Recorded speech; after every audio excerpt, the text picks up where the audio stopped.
out, and if we don't get it out on time, my numbers are going to look bad. And they're going to be posted on the boards all over the division, and it says right here, this area didn't perform. We didn't get our customers' product to them on time. And I think Balanced Scorecard provides that focus, and that's the real benefit here.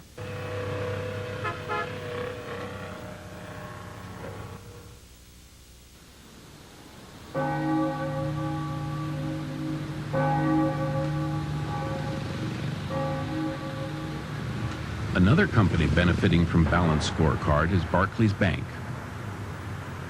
Managing Director Marilyn Spearing is using the scorecard to give strategic direction to a new business called Global Electronic Banking. The focus of the entire business is to put computer capability to our customers so they can access our processing systems directly. But it's primarily focused on the wholesale market, large corporates, fund managers, correspondent banks, be able to give them better access into all the processing. So it's very much a computer-oriented business. Right, Steve? One of the big challenges for Spearing was organizing a business unit out of what had been a collection of support functions. Prior to creating an operating services division, many of these activities, like payment transactions and electronic banking, were almost seen as support roles to the core banking business. And that's a whole different focus.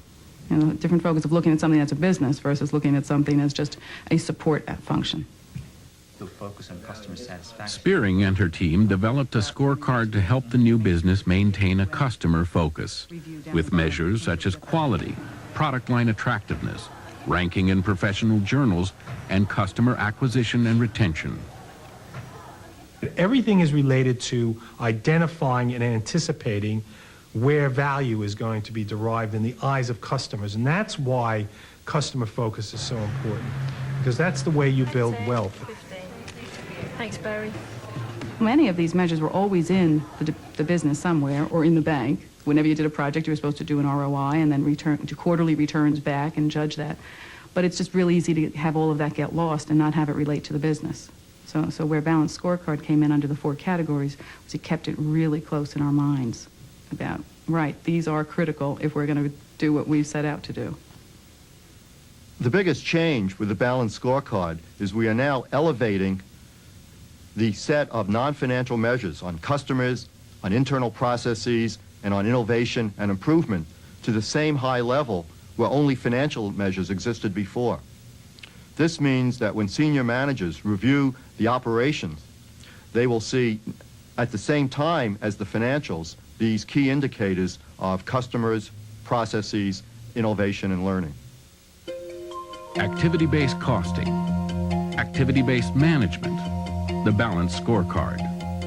Today, these innovative management systems are being used successfully by companies large and small to streamline business processes and focus attention on the key drivers of long-term profit improvement. And what about you? Do you know which are your most profitable products, services, and customers? Do you know if you're actually losing money serving certain customers or markets? Are your margins steadily declining because of constant increases in indirect and support costs? Have you been guiding your business according to short-term financial results while neglecting other measures of long-term growth potential?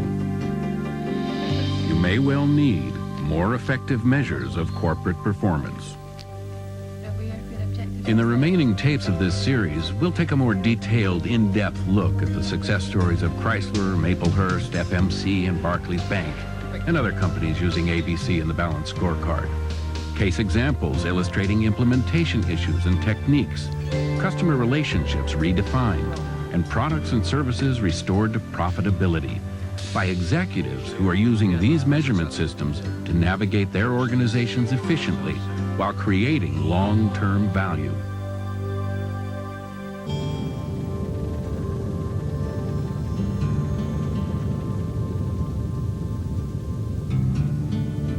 In the North Sea off Aberdeen, Scotland, a rockwater ship sends divers to the seabed to connect an undersea oil field to a production rig. Rockwater is a $200 million undersea construction company operating in a variety of locations and cultures around the world. Recently formed by the merger of several international companies, Rockwater faced a serious challenge: to communicate direction to a highly diverse body of employees. As diligently as we were at communicating the mission, it simply wasn't addressing to the 1,100 employees that we had, the 17 different nationalities, a sense of direction.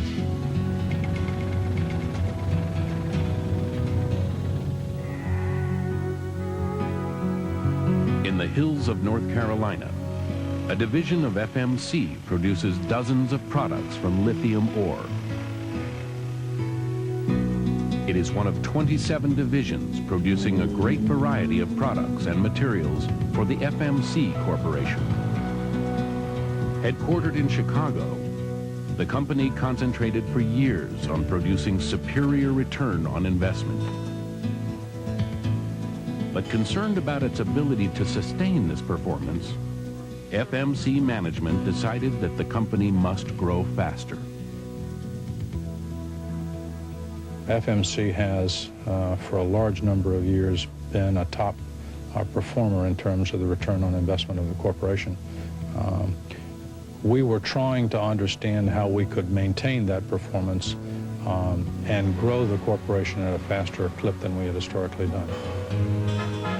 In both of these companies, we see management striving to implement strategies that will create future value. Building this future value and understanding the trade-offs involved in achieving this goal are addressed by a management technique called the balanced scorecard.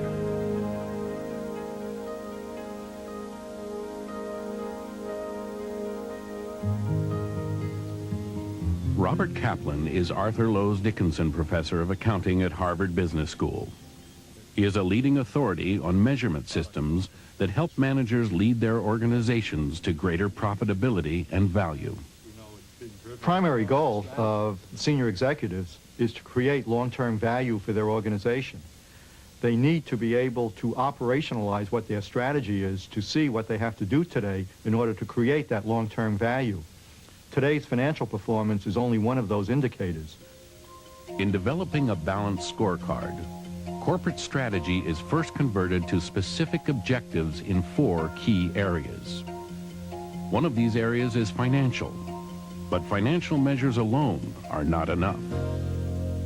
The financial measures of the most recent period's performance will tell you something about how well the company operated during that period, but there could be processes that they developed during that period for customers and for new products and for new capabilities that will create long-term value that have yet to show up on the financial statements. And conversely, some organizations may have cut back on some of those investments for long-term capabilities. In the short run, this will make their current financial performance look better. But in the process of making those financial statements look better, they have mortgaged their future. Because the balanced scorecard focuses on both current and future performance, it examines the business from 4 perspectives. The financial perspective contains those objectives that reflect shareholder expectations. For example, return on investments or growth in profits. The customer perspective contains objectives for meeting customer expectations, measurements like market share and on-time delivery. The internal perspective focuses on companies' internal processes to see which ones they must excel at to create future financial value and keep customers satisfied. Examples might include waste control, cycle time, or cost management. The innovation and learning perspective focuses on activities required for future success. Developing new products and exploring employee suggestions would be examples.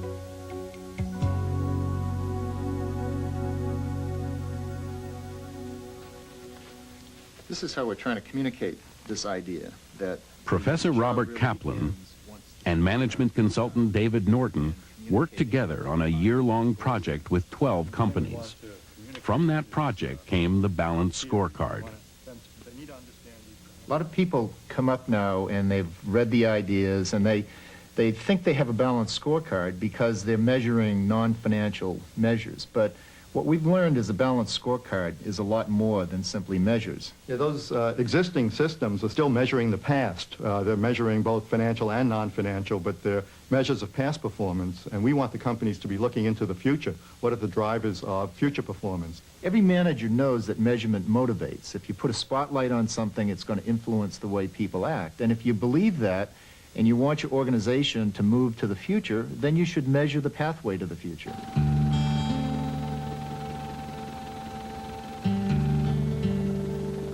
Here in the North Sea, Rockwater is working on its largest project. Amerada Hess, one of Rockwater's major customers and a leading British oil company, is developing a new source, the Scott Field.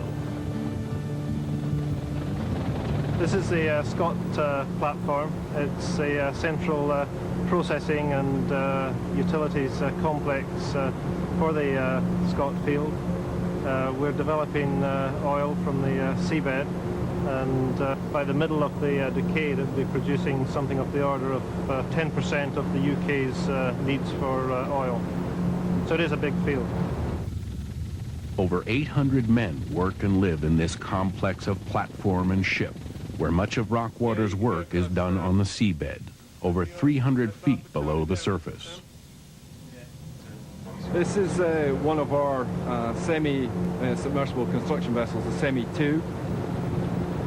From here, we are conducting saturation diving to achieve tie-in of pipelines through the platform system. Okay, Neil, both of those valves were shut, mate. The first job we're going to be doing is the three... Rockwater was formed as a result of merging together a number of companies that hadn't really been performing very well.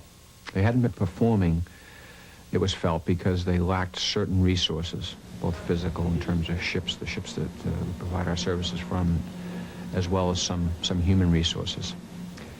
By bringing together the various companies that we did, we thought we addressed most of those strategic shortcomings. Management of this new company had a mission: to make Rockwater the market leader in undersea construction. The strategy for doing this was to build a new kind of long-term, value-added relationship with customers through extraordinary service. Our hardware isn't particularly unique. You know, the categories of personnel we employ were much of a muchness. What we particularly want to differentiate ourselves by doing is adding value to our customer service. It's incredible, isn't it? And then that grey lock clamp goes over the top, and this gives you the seal between the two. Very expensive. The problem was that in the past, Rockwater's customer relationships had been built mostly around cost rather than service. Rockwater's management tried to communicate this change in strategy to its workforce. I was visiting a project team, and the project manager said, listen, I understand the mission. I buy into the mission. But it doesn't provide enough direction. I don't know what it really means to me. I can understand it as kind of grand terminology, but I don't know what it means to me. That frustration, that sense of lack of direction, was permeating almost everything we did. Norm Chambers brought in Dave Norton to help develop a greater sense of direction at Rockwater. They accomplished their goal using the balanced scorecard. When we first started, the whole objective was to try and find a better way to communicate the mission and the vision that you were trying to put into your organization. You know, I had this great void of understanding between mission and, you know, the reality that our project teams felt, and how to bridge that. You know, how do we make the mission real? Mm-hmm. How do we make the mission real? And Balanced Scorecard provided us with a vehicle.